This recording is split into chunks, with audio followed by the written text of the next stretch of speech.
और इस तरह जो कई ऐसे मसाइल हैं जो हम देख रहे हैं कि मुसलमान अपने दीन को तर्क कर रहे हैं, चाहे वो मसला हिजाब का मसला हो, वो मसला इस्लामी वज़ा क़ता का हो, वो मसला नमाज का हो, रोज़े का हो, ज़कात का हो, या वो मसला इस्लामिक सिस्टम का हो, वो मसला इस्लामिक शरिया लॉ का हो, किसी का भी वो मसला हो। हम ये देख रहे हैं कि आए दिन ऐसे अफराद नज़र आते हैं जो बज़ाहिर दिखने में मुसलमान हैं और जिनका दावा यह है कि वो मुसलमान हैं, लेकिन वही मुसलमान शख्स इस्लाम के खिलाफ बोल रहा है। ये क्यों हो रहा है?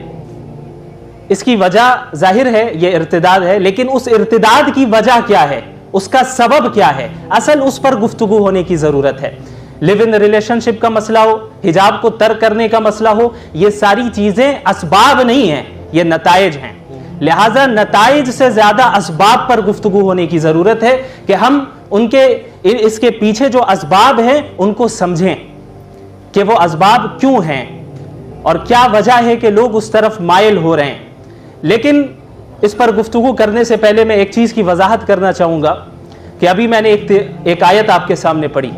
अल्लाह रब्बुल आलमीन कुरान करीम में फरमाता है कि वइन ततवल्लौ यस्तब्दिल कौमन गैरकुम सुम्मा ला यकूनु अम्सालकुम, कि देखो अगर तुम इस दीन से फिर गए, ये मुसलमानों से खिताब हो रहा है, वइन ततवल्लौ, अगर तुम मुर्तद हो गए, तुमने इस दीन इस्लाम को तर्क कर दिया, तो ये ना समझना कि तुम इस्लाम को कुछ नुकसान पहुंचा रहे हो, ये ना समझना कि तुम अल्लाह का कोई नुकसान कर रहे हो, ये ना समझना कि तुम रसूलुल्लाह का कोई नुकसान कर रहे हो, और ना ही ये समझना कि तुम दीगर मुसलमानों का कोई नुकसान कर रहे हो। अल्लाह फरमा रहे हैं व इन ततवल्लौ, अगर तुम इस दीन से फिर गए, यस्तब्दिल कौमन गैरकुम, अल्लाह तुम्हें हटाकर दूसरी कौम को खड़ा कर देगा जो अल्लाह के मानने वाले होंगे।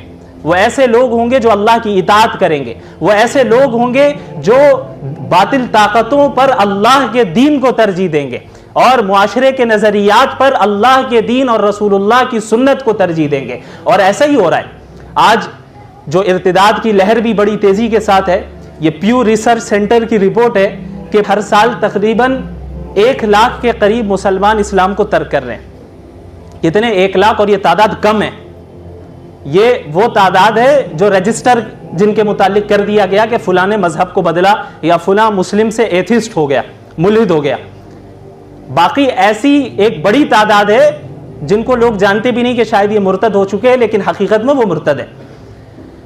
तो एक तरफ जहां ये इर्तिदाद की लहर है, दूसरी तरफ हम ये देख रहे हैं, वही प्यू रिसर्च सेंटर की रिपोर्ट बता रही है कि जितनी बड़ी तादाद में मुसलमान इस्लाम को छोड़ रहे हैं, उतनी ही बल्कि उससे ज्यादा बड़ी तादाद में गैर मुस्लिमीन इस्लाम में दाखिल हो रहे हैं। और इस तरह दाखिल हो रहे हैं कि वो सिर्फ मेरे और आपकी तरह नाम के मुसलमान नहीं है।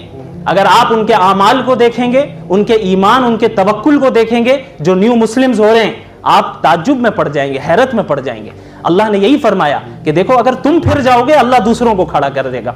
तो इस्लाम को इस इर्तिदाद से कोई नुकसान नहीं पहुंच रहा है, लेकिन इस प्रोग्राम को करने का मकसद क्या है? इस्लाम को तो नुकसान नहीं पहुंच रहा है, लेकिन हमें और आपको नुकसान जरूर पहुंचेगा कि ईमान जो है ये जन्नत में दुखूल के लिए शर्त है। इसके बगैर कोई जन्नत में दाखिल हो ही नहीं सकता।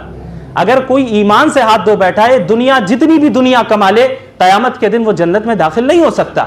लिहाजा हमारा कोई मुसलमान भाई या हमारी कोई मुसलमान बहन शुकूक और शुबहात के वजह से, डाउट्स के वजह से अगर इस्लाम से दूर हो रही है तो वो अपना नुकसान कर रही है। कोई बंदा इस्लाम से दूर हो रहा है तो वो अपना नुकसान कर रहा है। तो अब हम बात करना चाहेंगे कि इस इर्तिदाद के असबाब क्या है, क्या वजह है। तो अगर हम बुनियादी तौर पर देखें तो इसके 3-4 असबाब आपको नजर आएंगे, जिनमें सबसे पहला सबब वेस्टर्न आइडियोलॉजीज को इख्तियार कर लेना है। और वेस्टर्न आइडियोलॉजीज से मुराद सबसे पहले लिबरलिज्म है। लिबरलिज्म को सही समझ लेना, उसे इख्तियार कर लेना, इस नज़रिए से इन्फ्लुएंस्ड हो जाना, इसका नतीजा ये निकल रहा है कि हम इस्लामी अहकामात को बरहक नहीं समझ रहे। कितने मुसलमानों को आपने देखा होगा जो इस्लाम के साथ वही मामला करते हैं जो आम मज़ाहिब के साथ किया जाता है, यानी इस्लाम को उसी लाइन में खड़ा कर देते हैं जिस लाइन में दीगर आम मज़ाहिब खड़े हैं। उनके नज़दीक आप आपको इस तरह का फ्रीडम हासिल है कि आप चाहे हिंदुइज्म इख्तियार कर लें, चाहे क्रिश्चियनिटी इख्तियार कर लें, चाहे इस्लाम इख्तियार कर लें, यहां तक कि आप मुल्हिद और मुर्तद होकर खुदा के ही मुनकिर क्यों ना बन जाए, इससे कोई फर्क नहीं पड़ता। अगर आपको ये करना है तो ये कर लें, ये भी सही है, वो करना है तो वो भी सही है, ये भी सही है, वो भी सही है। यानी हक, ट्रुथ को एक जगह उन्होंने नहीं रखा, बल्कि क्या किया, उसको डिवाइड कर दिया कि भाई ये भी सही है, वो भी सही है, जो करना है करो। असल तो आपने सुना होगा पहले इंसानियत है, मजहब बाद में, पहले इंसानियत है। तो ये जुमले जो है लिबरलिज्म से इन्फ्लुएंस्ड होकर लोग कहते हैं। इस बात को सबसे पहले अपने जहन में बैठा लेना चाहिए कि ये जो दीन इस्लाम है, ये वाहिद वो दीन है जो बरहक है। इसके अलावा जितने मज़ाहिब मौजूद हैं दुनिया में, जितने अदयान मौजूद हैं, यहां तक कि जितने सिविलाइजेशंस मौजूद हैं, जितने नजरियात मौजूद हैं इस्लाम के अलावा, वो सब बातिल है। और कोई भी शख्स उस वक्त तक कामयाब नहीं हो सकता जब तक कि वो दीन इस्लाम में दाखिल ना हो। इस बात को अपने जहन में अच्छे तरीके से बैठा लें। लिबरलिज्म क्या है? लिबरलिज्म को अगर मुख्तसर उसका तारुफ कराया जाए, वो है मुआशरे में, सोसाइटी में ज्यादा से ज्यादा फ्रीडम को आम करना और ज्यादा से ज्यादा इक्वालिटी को आम करना। अब ये सुनने में बहुत अच्छा लग रहा है, जाहिर है फ्रीडम कौन नहीं चाहता, इक्वालिटी कौन नहीं चाहता, लेकिन इन अल्फाज के पीछे जो इन हजरात का कॉन्सेप्ट होता है उसको समझने की जरूरत है। मसला कॉन्सेप्ट में है, अल्फाज में नहीं है। फ्रीडम इस्लाम भी देता है, इक्वालिटी बहुत हद तक इस्लाम, बहुत हद तक क्या इस्लाम सिखाता है, जो हकीकी इक्वालिटी है, जिसे सही माने में हम इक्वालिटी कहते हैं, उसे जो है इस्लाम सिखाता है। लेकिन मसला यह है कि जब हम इन अल्फाज को इस्तेमाल करते हैं कि मुआशरे में हर फर्द को इंडिविजुअल फ्रीडम मिलना चाहिए, मुआशरे में हर फर्द के साथ जो है हर एतबार से हर चीज में इक्वालिटी होनी चाहिए, तो इस कॉन्सेप्ट को समझने की जरूरत है कि प्रॉब्लम असल में कहां है। ये जो इंडिविजुअल फ्रीडम का नारा लगाते हैं, इस पर उतनी डिटेल में मैं नहीं जाऊंगा, लेकिन मुख्तसरन मैं उसको बयान कर दूं कि ये जो लिबरलिज्म की इब्तिदा हुई है, ये रिएक्शन के तौर पे हुई है कि वेस्टर्न कंट्रीज में मजहब वालों की हुकूमत थी, और मजहब वालों से मुराद क्रिश्चियनिटी की हुकूमत थी, और वहां क्रिश्चियंस के जो प्रीस्ट थे, पादरी थे, और जो उनके आप कह लें स्कॉलर्स थे बाइबल के, उन्होंने पूरे मुआशरे में, वेस्टर्न कंट्रीज में, और जहां भी उनकी हुकूमत थी, वहां पर लोगों पर बहुत जुल्म किया, और ऐसी ऐसी चीजों में भी उन्हें पाबंद कर दिया जो कि सही माने में इंसानी हुकूक के खिलाफ है। इस तरह की पाबंदियां उन पर लगाई गई, इस तरह उन पर जुल्म और ज्यादती की गई कि जिन्हें वो डार्क एजेस कहकर पुकारते हैं। तो उनके खिलाफ बगावत की इन लोगों ने, और इन लोगों ने ये समझ लिया कि चूंकि ये क्रिश्चियंस ऐसा कर रहे हैं, ये जो हाकिम है ये मजहबी लोग हैं, लिहाजा तमाम मजहब वाले ऐसे ही होते हैं, तमाम मजहब वाले ऐसे ही होते हैं, लिहाजा कामयाबी उसी वक्त होगी, फ्रीडम उसी वक्त मिलेगा, इक्वालिटी उसी वक्त होगी कि जब हम मजहब की हुकूमत को खत्म कर दें। इसीलिए जो सेक्युलरिज्म को नाफिज किया जाता है, उसका कोर कॉन्सेप्ट क्या है? वो यही है कि हर एक मजहब पे अमल करे। हुकूमत कैसे चलेगी ये हमें कुरान नहीं बताएगा, हुकूमत कैसे चलेगी ये हमें तौरात इंजील से नहीं मालूम करना है, बल्कि हम खुद डिसाइड करेंगे कि हुकूमत कैसे चलेगी, हम खुद डिसाइड करेंगे कि क्या कवानीन बनाए जाएंगे। तो रिएक्शन के तौर पर लिबरलिज्म का वजूद हुआ, और लिबरलिज्म में ये बातें लोगों के जहन में बैठाई गई कि भाई देखो, इंडिविजुअल फ्रीडम असल चीज है। इंडिविजुअल फ्रीडम क्या है कि आप जो चाहते हैं वो करें, जो चीज आपकी ख्वाहिश में रुकावट बन रही है उस चीज को रास्ते से हटाइए। अगर आपका जी चाह रहा है, आपकी ख्वाहिश है कि आप निकाह से पहले जो है नाजायज ताल्लुकात रखें, ये आपकी ख्वाहिश, आपका राइट है, you have the right to do that, no one can stop you, कोई नहीं रोक सकता आपको। ये अगर कोई मजहब रोक रहा है तो ये ह्यूमन राइट्स के खिलाफ हो रहा है, अगर कोई मजहब रोक रहा है तो ह्यूमन राइट्स के खिलाफ हो रहा है। अगर आप चाहते हैं कि आप इस्लाम को छोड़कर, मुसलमानों को छोड़कर किसी और मजहब के लोगों के साथ शादी करें तो यह भी आपका इख्तियार, यह फ्रीडम आपको मिलना चाहिए, बिल्कुल इख्तियार होना चाहिए। यह है इंडिविजुअल फ्रीडम। अच्छा, जब इसका नारा लगाया गया तो इनके अंदर ही आप हिपोक्रेसी देखेंगे, इनकी मुनाफकत देखेंगे कि नारा तो यह लगाया गया कि हम आपको मजहब की पाबंदियों से निकालकर बिल्कुल आजादी की तरफ ले जा रहे हैं, लेकिन हकीकत क्या है, एक पाबंदी से लेकर उससे बदतरीन पाबंदी में ले जा रहे हैं। हकीकत यह है, कोई, जैसा कि मौलाना ने भी फरमाया था अभी, कि इस दुनिया में कोई भी आजाद नहीं है, कोई भी आजाद नहीं है। हर शख्स कवानीन का पाबंद है, चाहे किसी मजहब से ताल्लुक रखने वाला हो या नहीं रखने वाला हो।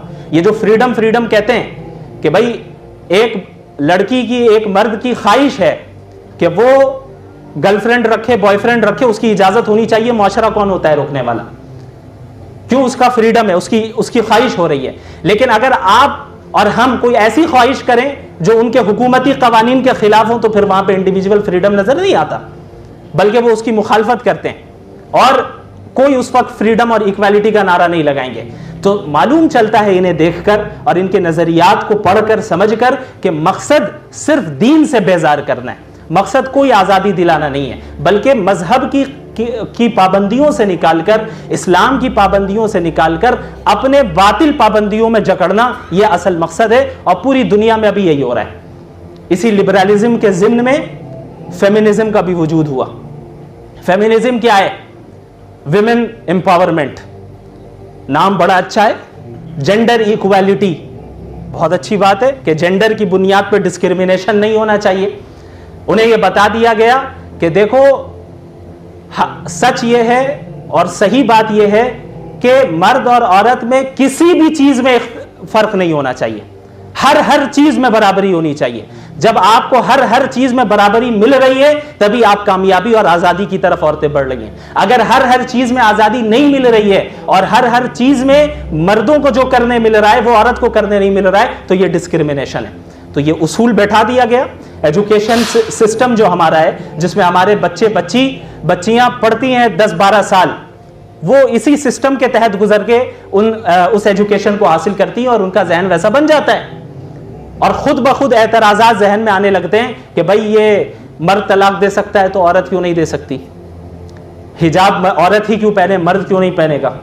जन्नत में हूरें सिर्फ मर्द को मिलेगी, औरतों को क्यों नहीं मिलेगी? ये एतराजात क्यों आते हैं? क्योंकि आपने इस स्टैंडर्ड को सही तस्लीम कर लिया है कि मर्द और औरत के दरमियान हर चीज में इक्वालिटी होनी चाहिए। ये आपने तस्लीम किया है पहले।